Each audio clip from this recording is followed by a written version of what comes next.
Welcome back. In this video, we're going to start finding some exact values of trig functions.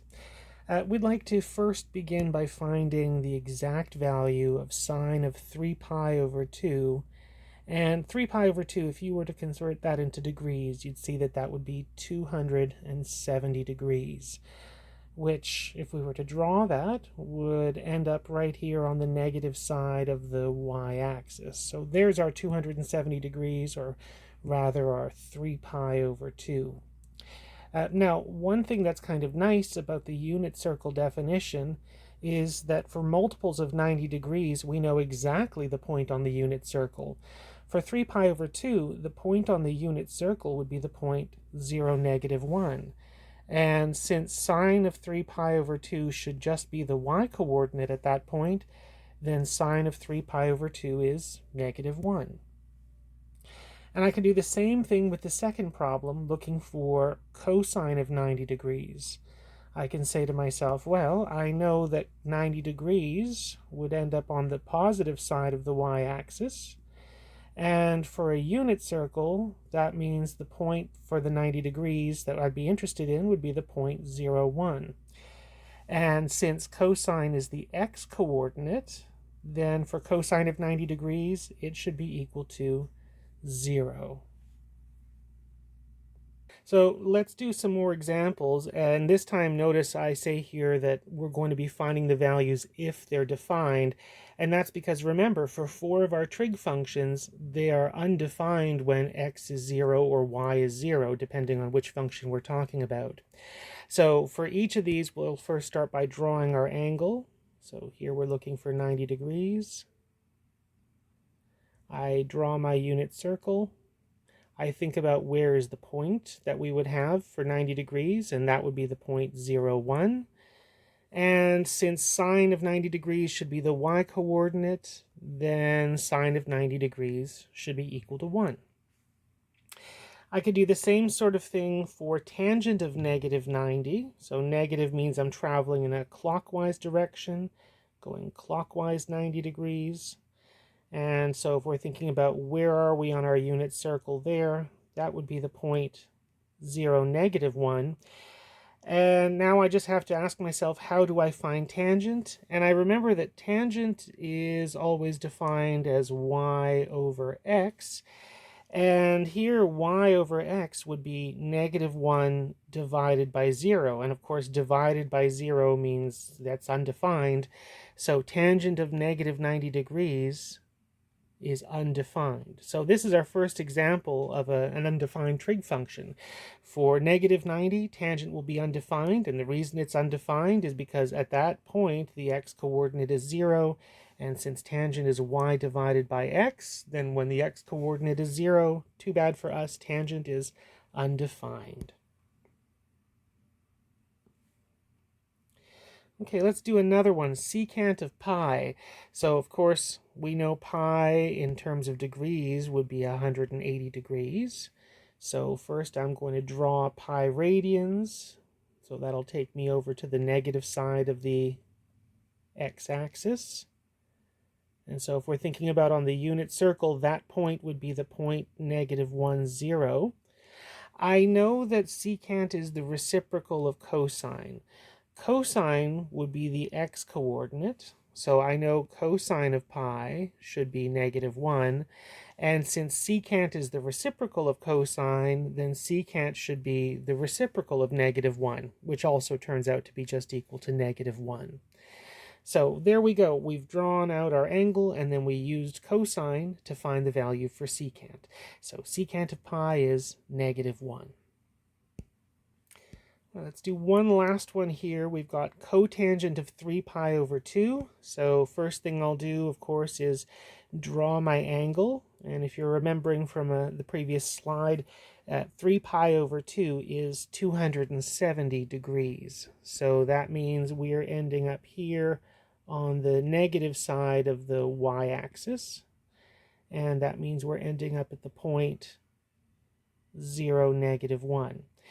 So we need to find cotangent, and I first remind myself tangent is y divided by x, and so that means cotangent should be the x coordinate divided by the y coordinate, or in this case would be 0 divided by -1. And that's totally fine. 0 divided by -1 is just equal to 0. So there we go. Cotangent of 3 pi over 2 should be equal to 0.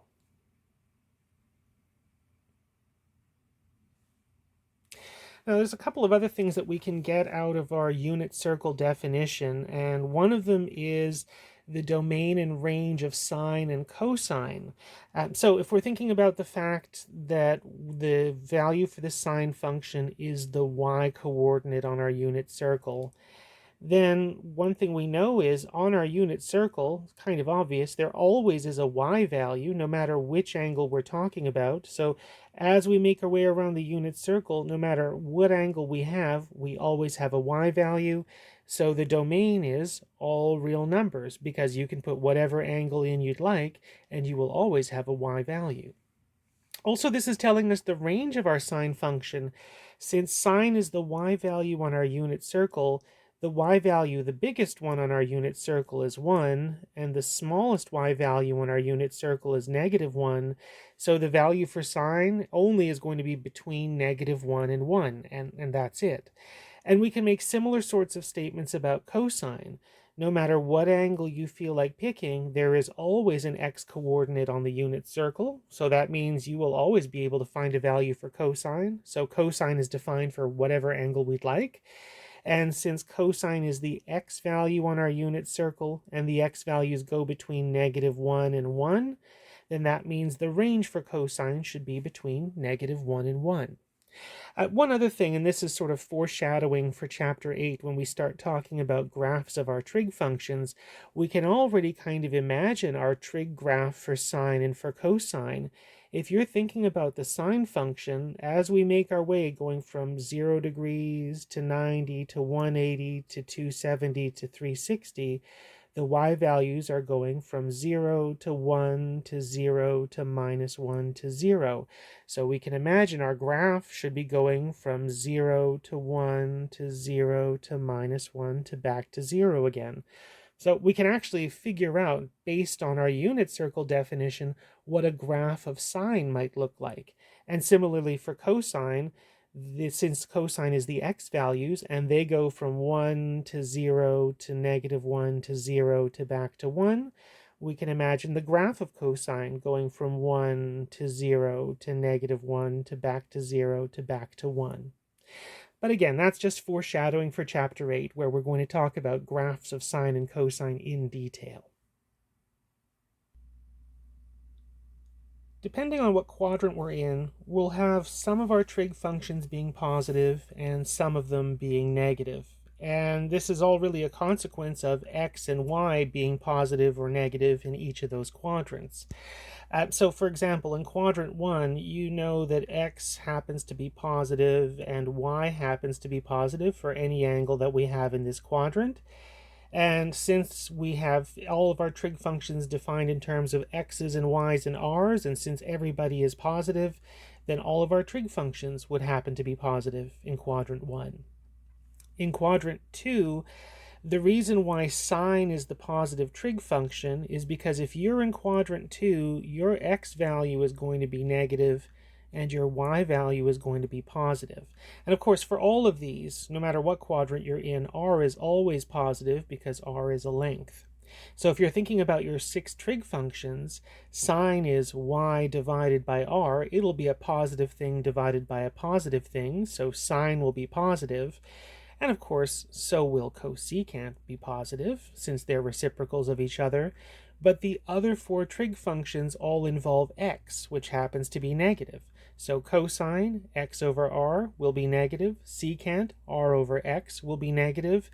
Tangent, y over x. Cotangent, x over y, all of those will be negative.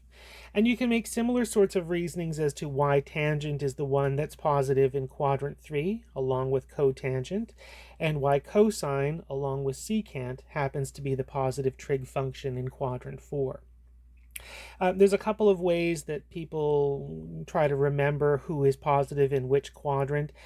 So you'll hear in some books people referring to the cast rule, and that's by taking the first letter of cosine, all, sine, and tan, and it spells the word cast if you start in quadrant 4, which is maybe one way to remember it. Another way that sometimes people will say will be if you start in quadrant 1, you can think of the phrase all students take calculus as a way of remembering who is positive in which quadrant. So this is something that we'll need to think about later on when we're finding exact values of trig functions, especially if we're trying to do things without having to draw the angle first. We'll still need to be thinking about our quadrant that we're in and how that's going to affect our answer.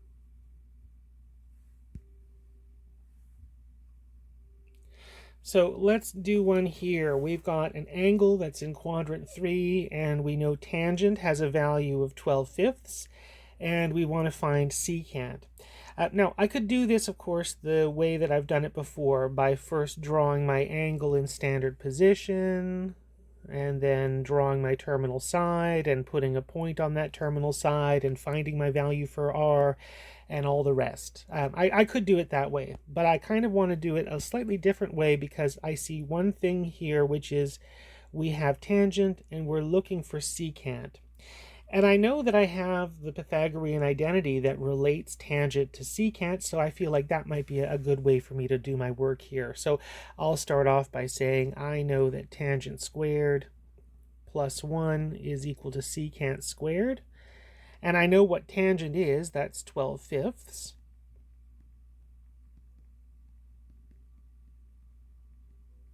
So I just need to do a little bit of calculation here. 12 squared over 5 squared. And then when I add 1 onto it, that gives me that secant squared is 169 over 25. So this is where we need to start thinking about our quadrants again, because when we look at this, we know what secant squared is, and we need to know what secant is. And when we're taking our square root to get rid of that square, we have to decide, are we taking the positive root or are we taking the negative root? Before, when we were in section 7.2, we took the positive root, and that was because we were doing right triangle trigonometry, and for right triangle trig, all of our trig functions are always positive. But here, we're not dealing with trig functions that are always positive. We are an angle in its standard position, in this case, in quadrant 3. And if I'm thinking about quadrant 3, that would be the quadrant where tangent and also cotangent happen to be positive, and where everybody else happens to be negative. So that means that if I'm looking to take square root to find my value of secant, I should be taking the negative square root. And that's because in quadrant 3, only tangent and cotangent happen to be positive. So that means secant is equal to negative 13/5.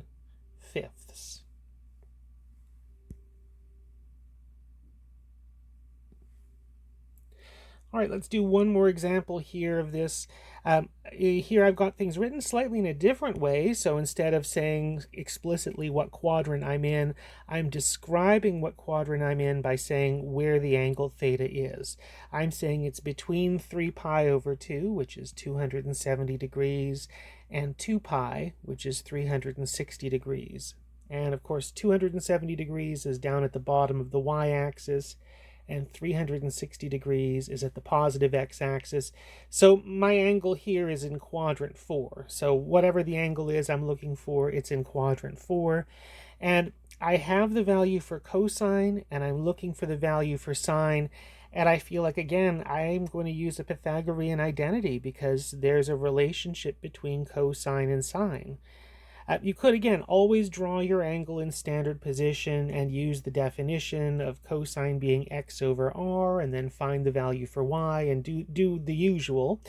But I think it's always nicer to, if it's possible, use an identity to do some of the work for you.